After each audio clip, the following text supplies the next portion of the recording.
kalahkan Perspa Pacitan 1-0, Persibo lolos ke 16 besar Liga 3 Jatim.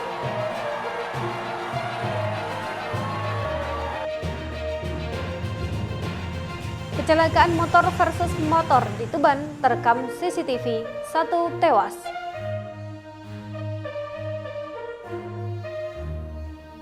Assalamualaikum warahmatullahi wabarakatuh, pemirsa JTV Bojonegoro. Senang sekali Sketsa Bengawan edisi hari ini kembali hadir menjumpai Anda. Selain dua berita utama tadi, kami juga akan menyajikan berbagai informasi penting dan menarik lainnya dari Bojonegoro dan sekitarnya. Bersama saya Soraya Sarah, mari kita ikuti Sketsa Bengawan selengkapnya.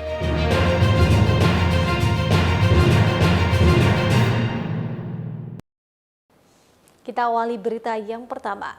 Pemirsa, gol sematawayang yang dicetak Munhar pada menit ke-91 membawa Persibo Bojonegoro lolos ke babak 16 besar Liga 3 Jawa Timur. Tendangan penalti kapten Persibo tersebut membawa Laskar Angling Dharma menang tipis 1-0 atas Perspa Pacitan. Laga lanjutan babak 28 grup GG Liga 3 Jawa Timur kembali digelar di Stadion Legend Haji Sudirman Bojonegoro pada Selasa sore.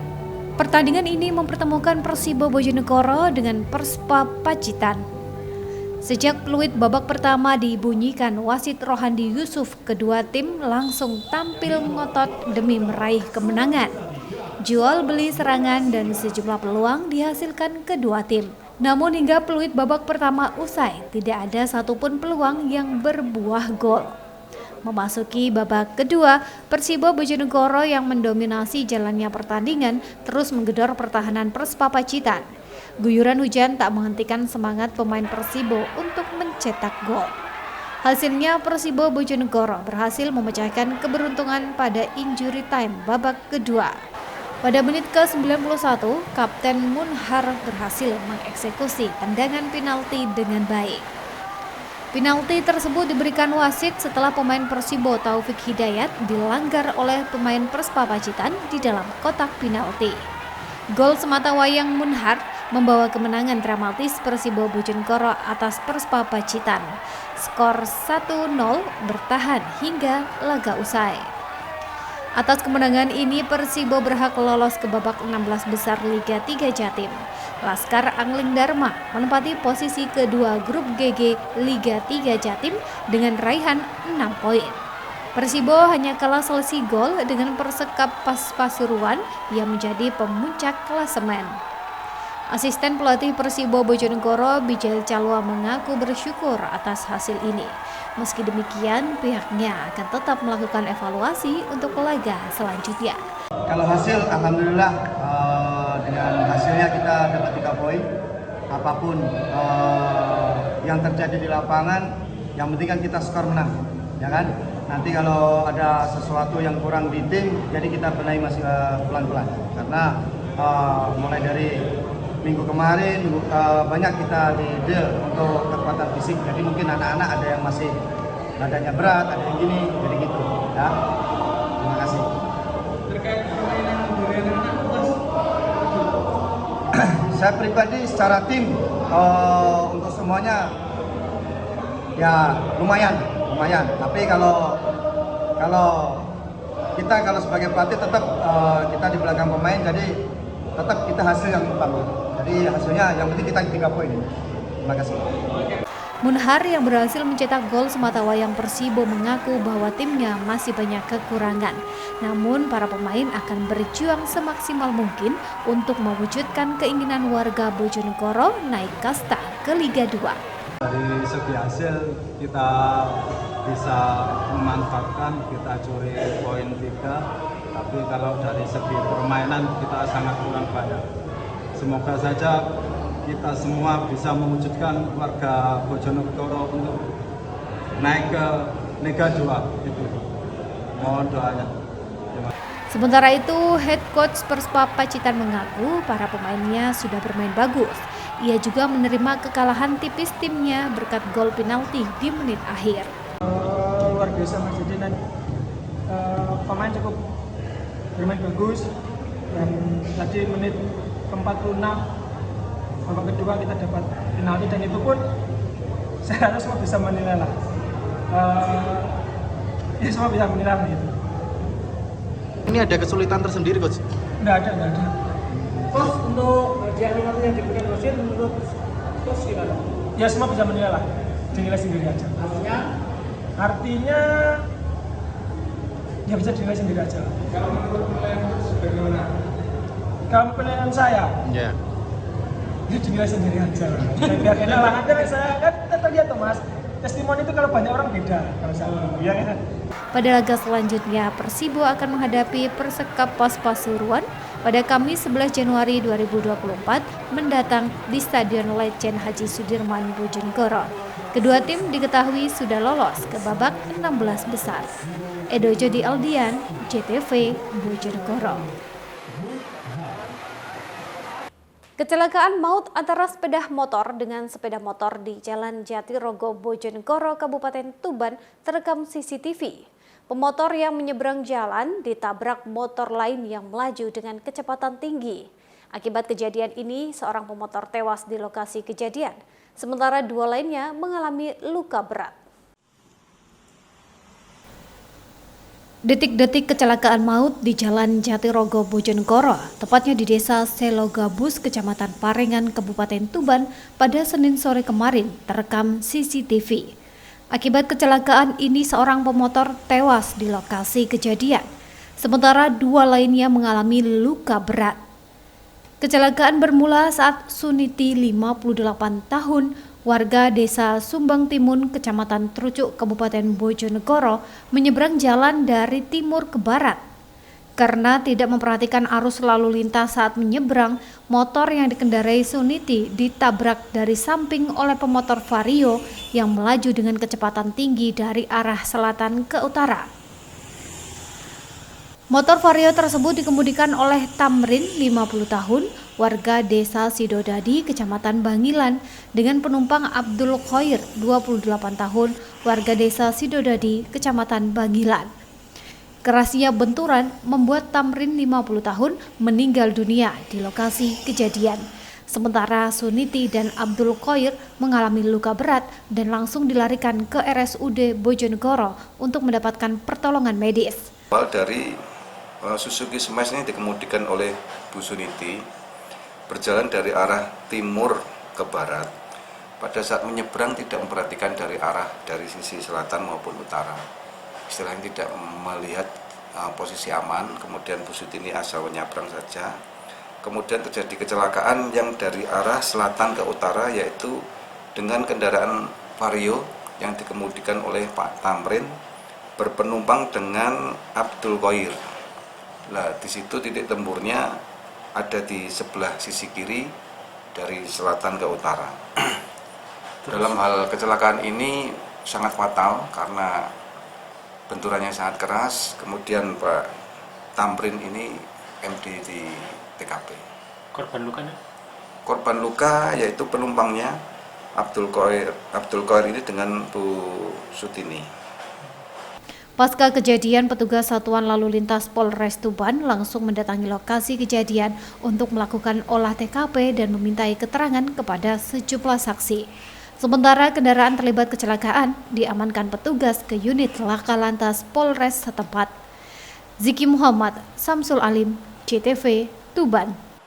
Pemirsa, Ketua Majelis Ulama Indonesia MUI Kecamatan Dekat Kabupaten Lamongan akhirnya ditetapkan sebagai tersangka dalam kasus pencabulan terhadap 3 anak di bawah umur yang merupakan santrinya sendiri.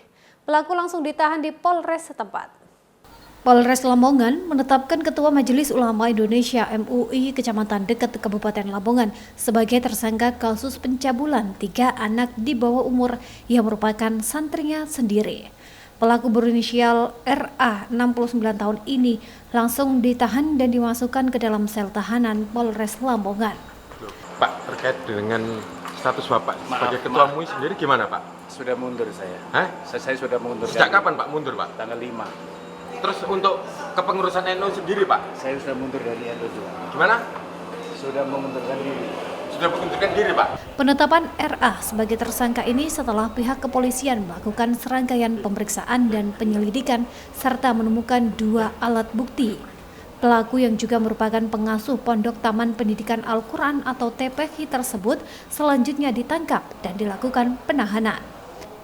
Sementara itu pelaku RA mengaku sudah mundur dari Ketua MUI Dekat dan mundur dari pengurusan Nahdlatul Ulama Lamongan sejak 5 Januari 2024 lalu. Sementara itu, Kanit Unit Perlindungan Perempuan dan Anak Satreskrim Polres Lamongan, Ibda Sunaryo mengatakan pihaknya telah menaikkan status penyidikan ke penyelidikan dalam kasus pencabulan yang melibatkan pelaku RA.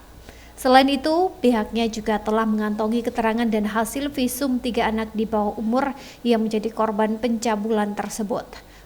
Terkait dengan kejadian tersebut, kami dari Polres Lamongan telah menangani perkara tersebut karena alat buktinya kita sudah melakukan pemeriksaan, melakukan penyelidikan, kemudian kita naikkan statusnya yaitu dari penyelidikan ke penyidikan.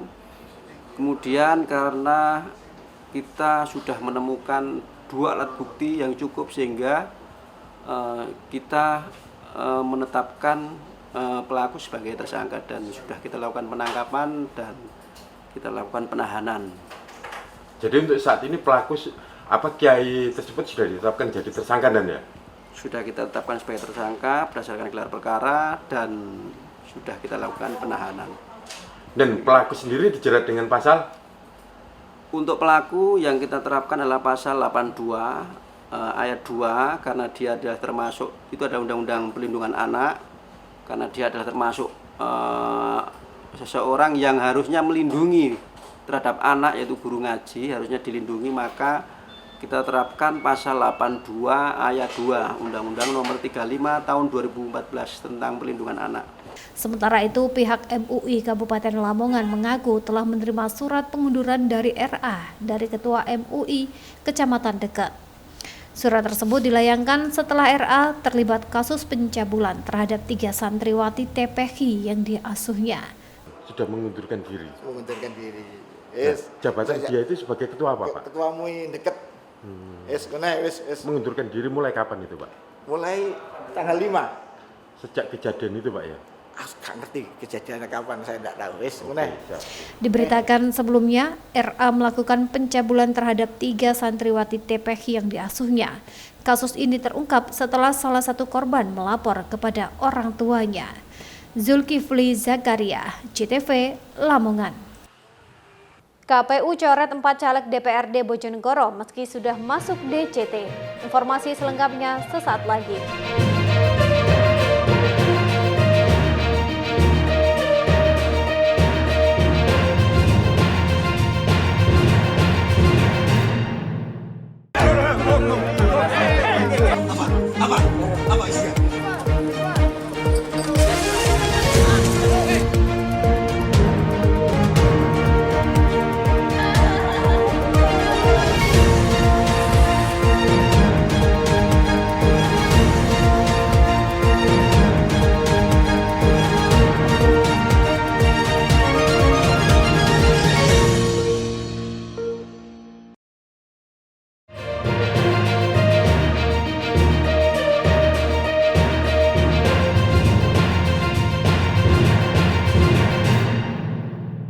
Terima kasih pemirsa, Anda masih bersama Sketsa Pengawan. Komisi Pemilihan Umum Kabupaten Bojonegoro mencoret 4 calon legislatif atau caleg DPRD Kabupaten setempat, meski sudah masuk daftar calon tetap. Pencoretan dilakukan lantaran caleg tersebut terdaftar sebagai pekerja di DPRD yang menerima gaji dari pemerintah. Pencoretan 4 calon legislatif atau caleg Dewan Perwakilan Rakyat Daerah DPRD Kabupaten Bojonegoro ini menyusul adanya temuan keempat caleg berstatus tenaga kerja di pimpinan dan fraksi DPRD Kabupaten setempat. Ketua KPU Bojonegoro Fatur Rahman mengatakan 4 caleg yang dicoret tersebut diantaranya Muhammad Hanafi dan Sultan Rifai dari Partai Demokrat, Imam Mu'alim dari PPP, dan Ali Mustafa dari PAN. Ketiganya tersebut berstatus tenaga ahli, serta 1 driver pimpinan DPRD Bojonegoro. Meski keempatnya sudah dicoret dari DCT, namun foto dan nama mereka masih tercantum di kertas surat suara sesuai daerah pemilihan atau dapil masing-masing. Hal itu lantaran desain surat suara sudah terlanjur dicetak oleh KPU. Sementara itu, Divisi Hukum dan Penyelesaian Sengketa Bawaslu Bojonegoro Lia Andriani mengatakan, jika pencoretan tersebut dilakukan setelah pihaknya mendapatkan surat pemberitahuan dari KPU yang ditunjukkan ke Sekwan dan tembusan Bawaslu terkait data tenaga ahli dan staf di DPRD. Setelah itu data tersebut dicocokkan dengan daftar caleg dan diketahui keempatnya menerima gaji dari uang negara melalui APBD Kabupaten Bojonegoro. Hal itu dianggap melanggar peraturan KPU nomor 10 tahun 2023. Sebelumnya pihak Bawaslu sudah menghimbau agar keempat caleg tersebut mundur dari pencalonan atau mundur dari tenaga staf DPRD. Namun hingga masuk DCT, himbauan tersebut tidak diindahkan. DCT ya? Empat. Itu kenapa Bu ya? Itu karena memang anggarannya itu honornya dari APBN. Statusnya dia apa itu berarti? Yang 3 itu TA, yang 1 itu driver pimpinan DPRD. Jadi semua mendapat gaji dari APBN ya, karena memang itu kan tidak diperbolehkan. Karena itu kan kemarin ada surat himbauan, surat pemberitahuan dari KPU ke Sekwan, kemudian Bawaslu dikasih tembusan. Akhirnya dari Bawaslu Bojonegoro mengirim permohonan nama-nama TA ke Sekwan. Setelah dari Sekwan itu dibalas, kita melakukan inventarisir terkait nama-nama TA itu disinkronkan dengan data yang sudah ditetapkan menjadi DCS. Selanjutnya ditetapkan ke DCT. Untuk yang bersangkutan tidak melakukan penyanggahan atau bagaimana Bu? Itu kemarin ada Hanafi itu menjawab surat dari KPU itu ya kemarin. Dari KPU itu Hanafi bersurat itu kemarin membalas itu. Sementara itu, salah satu caleg dari Partai Demokrat, Muhammad Hanafi, mengaku keberatan atas pencoretan dirinya dari DCT. Pihaknya mengaku akan membawa masalah ini ke DKPP dan melakukan gugatan ke PT UN. Edo Jodi Aldian, JTV, Bojonegoro. Sementara itu, Komisi Pemilihan Umum Kabupaten Jombang melakukan sortir dan pelipatan surat suara untuk pemilu 2024. Hasilnya, petugas menemukan ribuan surat suara rusak. Jumlah tersebut diperkirakan masih akan terus bertambah, mengingat proses sortir dan pelipatan surat suara masih berlangsung. Proses sortir dan pelipatan surat suara terus dilakukan oleh Komisi Pemilihan Umum KPU Kabupaten Jombang. Kegiatan tersebut dilakukan di 4 tempat, yaitu di Gor Merdeka, Gedung Tenis Indoor, Gudang Parimono, dan Gudang Mojosongo. Dari hasil sortir dan pelipatan ini, petugas menemukan ada ribuan kerusakan surat suara. Kerusakan bervariasi mulai dari adanya bercak warna di atasnya, robek, dan hingga ada pula yang kondisi kertasnya kusut. Mengenai tanda-tanda yang masuk kategori rusak, petugas sortir telah dibekali ciri-cirinya. Ketua KPU Jombang Abdul Wadud Burhan Abadi mengatakan, jumlah total surat suara yang rusak sampai hari ini mencapai 5.010 lembar dari 1 juta lembar surat suara yang telah disortir dan dilipat. Proses pelipatan ini sekarang masih berlangsung mulai dari DPRD Kabupaten, DPRD Provinsi, DPR RI, DPD, hingga surat suara pemilihan Presiden dan Wakil Presiden. Kabupaten kami sudah melaksanakan sortir sebanyak 1.026.593 surat suara. Nah, berarti memang ada kekurangan 7.058. Nah, dari jumlah itu ya, termasuk di dalamnya surat suara yang rusak 5.000 segini. Kerusakan itu berupa apa saja Pak? Macam-macam ya, jadi macam-macam ya. Jadi antaranya misalnya kusut, kemudian bercak ya. Jumlah tersebut diperkirakan masih bisa bertambah mengingat proses penyortiran dan pelipatan surat suara masih belum selesai. Rencananya sortir dan pelipatan ini akan berlangsung hingga tanggal 30 Januari mendatang. Saiful Mualimin, JTV, Jombang.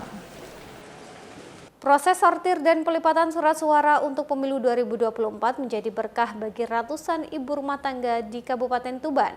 Emak-emak tersebut ikut menjadi tenaga sortir dan pelipat surat suara untuk tambahan kebutuhan rumah tangga.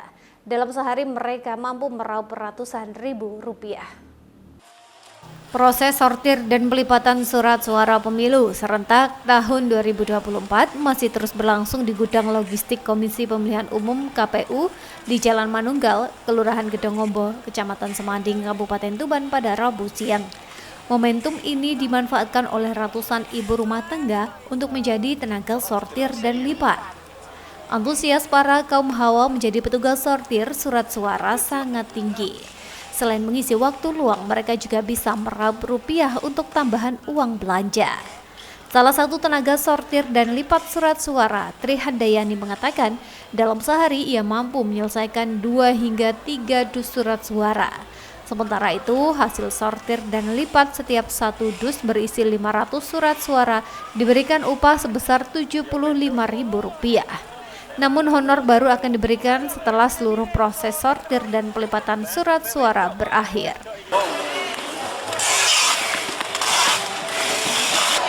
Bu, sebelumnya aktivitasnya apa? Saya ibu rumah tangga saja. Terus ikut ini kenapa, Bu? Oh, buat belanja gitu ya. Bu, ini dapat berapa, Bu, per harinya? Tergantung lah. Ada yang dapat 3 kota, ada yang dapat 2 kota, ada.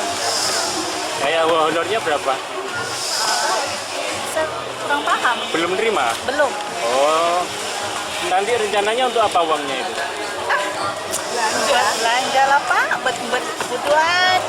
Sementara itu, Ketua KPU Tuban, Fatul Ihsan mengatakan, dari sebanyak 350 jumlah pekerja lepas sortir dan lipat surat suara, 65% diantaranya merupakan ibu rumah tangga. Seluruhnya adalah warga yang berdomisili di sekitar gudang logistik KPU Tuban. Tenaga kerja sekitar 350 tenaga kerja, 65% itu perempuan dan 35% laki-laki. Ini rata-rata orang mana, Mas? Rata-rata ya sekitar alamatnya sekitar gudang sini, jadi warga Tuban sendiri. Jadi kita memang sengaja memperdayakan warga sekitar agar terutama ibu-ibu ya, yang ibu-ibu rumah tangga itu punya penghasilan tambahan. Pada pemilu 2024 ini, KPU Kabupaten Tuban mendapatkan surat suara sebanyak 966.288 lembar. Jumlah tersebut dikali 5 pemilihan, yaitu Pileg DPRD Kabupaten, Pileg DPRD Provinsi, Pileg DPR RI, pemilihan DPD, serta pemilihan Presiden dan Wakil Presiden. Sortir dan pelipatan seluruh surat suara ditargetkan tuntas maksimal 20 Januari 2024. Ziki Muhammad, Husni Mubarak, CTV, Tuban. Terlilit hutang sopir di Tuban, nekat gelapkan truk tronton. Informasi selengkapnya sesaat lagi, tetaplah bersama Sketsa Pengawal.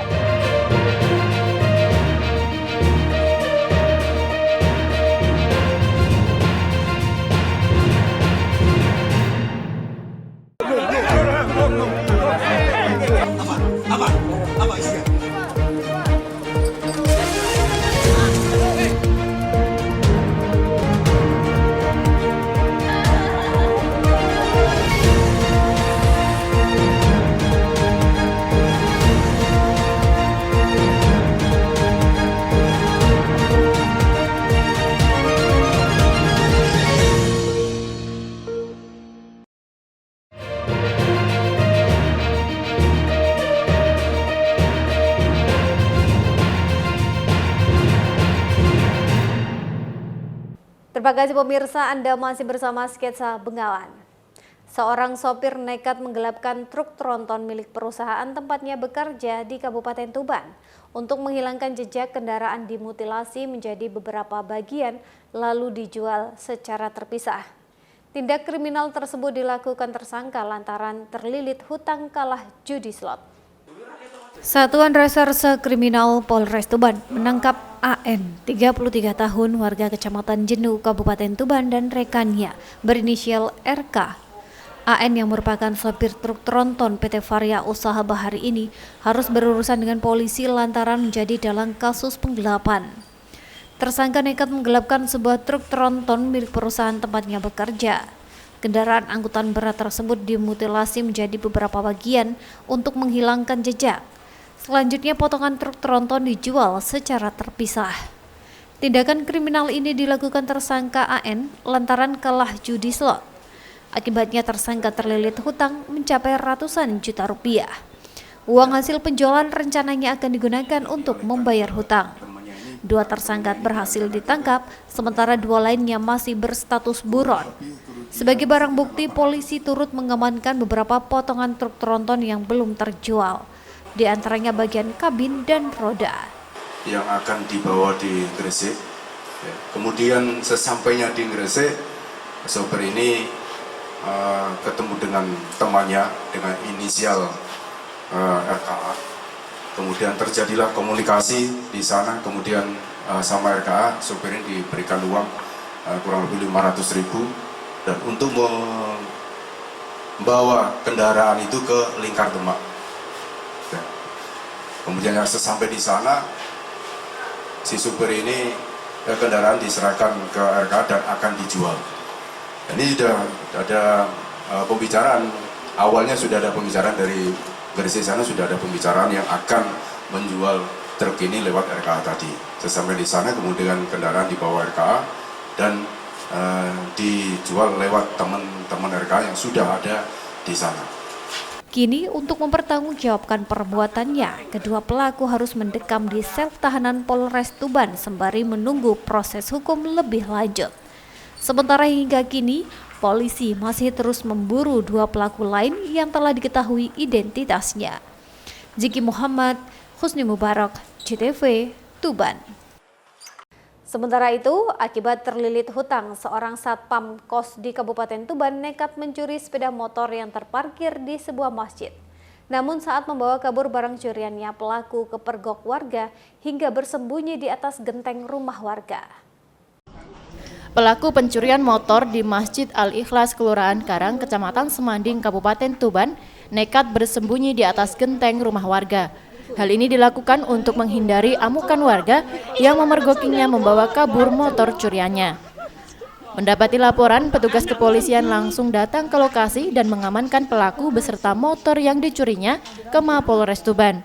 Pelaku diketahui bernama Widodo Sugiarto, 49 tahun, warga kelurahan setempat.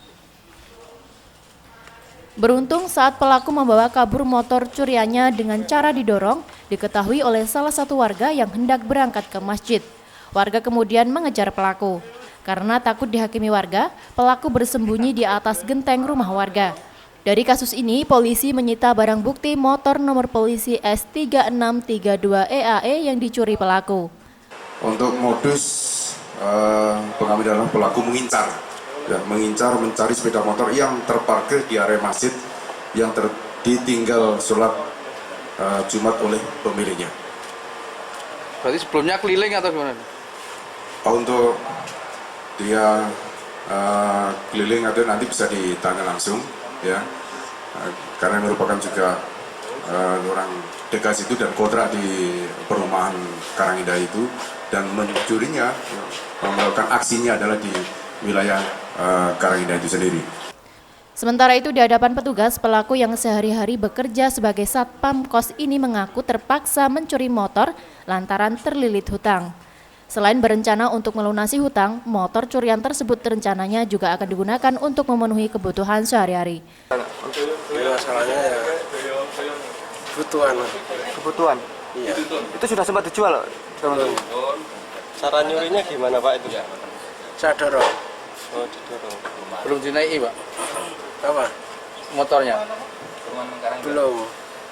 Rencananya mau dijual kemana, Pak? Belum ada penadanya saya. Masa pakai sendiri. Pak, itu pas mau ditangkap sempat sembunyi di atas genteng gitu, Pak? Iya. Kenapa sembunyi? Ya menghindari masa itu, Pak. Menghindari masa? Iya. Kini untuk mempertanggungjawabkan perbuatannya, pelaku harus mendekam di sel tahanan Polres Tuban. Pelaku terancam dijerat pasal 363 ayat 1 KUHP dengan ancaman hukuman 7 tahun penjara. Ziki Muhammad, Husni Mubarak, CTV Tuban. Kita beralih ke berita lainnya pemirsa. Seorang kakek di Kabupaten Nganjuk menggantungkan hidupnya dari berjualan wayang kulit di tepi jalan. Selain untuk menyambung hidup, usaha yang dilakoni sejak 25 tahun silam ini juga dilakukan untuk melestarikan budaya tinggalan leluhur. Usia senja tak menjadi penghalang bagi Supardi, 60 tahun, untuk terus menjajakan dagangannya. Sejak 25 tahun silam, kakek asal desa Ngrengket, Kecamatan Sukomoro, Kabupaten Nganjuk ini konsisten menjual seni wayang kulit. Wayang kulit dari bahan kertas karton ini ia pajang di tembok balai desa Ngrengket yang ada di tepi jalan raya setempat. Selain untuk menyambung hidup, usaha ini juga dilakukan untuk melestarikan budaya tinggalan leluhur. Supardi mengatakan jualan wayang ini bermula dari hobi sejak umur 25 tahun.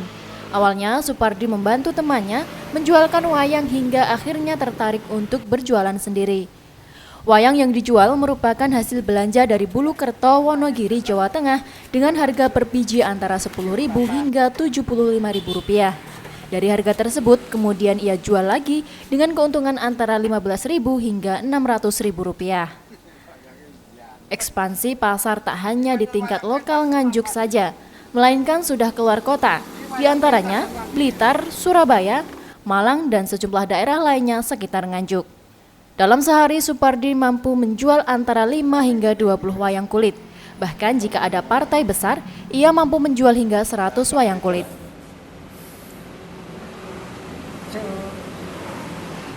Jualan Pak saya sendiri. Iya, awal mulanya kok tertarik jualan itu. Ya itu harganya itu murah. Paling murah barang api. Ngriki enten jadi kapur niku napa niku? Cilik 50. Kalau cilik 5 Mas. Sing gedhe niku 150, 120 per kudoro. Beda-beda ya harganya. Langkung kok. Ngambilnya dari mana, Mbah? Itu. Bulukerto Wonogiri. Biasanya milih, Pak. Ora syukur wong gawe akeh, ning aku milih sing paling apik dhewe. Supardi berharap seni tinggalan nenek moyang ini masih bisa terus bertahan di era modern seperti sekarang ini. Ahmad Sarwani, CTV Nganjuk. Pemirsa, berita tadi sekaligus menjadi penutup kita dalam sketsa Bengawan edisi hari ini. Jangan lupa untuk memfollow akun media sosial kami di bawah ini. Untuk kritik dan saran dapat Anda sampaikan melalui alamat email di bawah ini.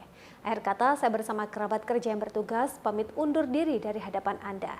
Terima kasih atas kebersamaannya. Wassalamualaikum warahmatullahi wabarakatuh. Salam CTV Bojonegoro.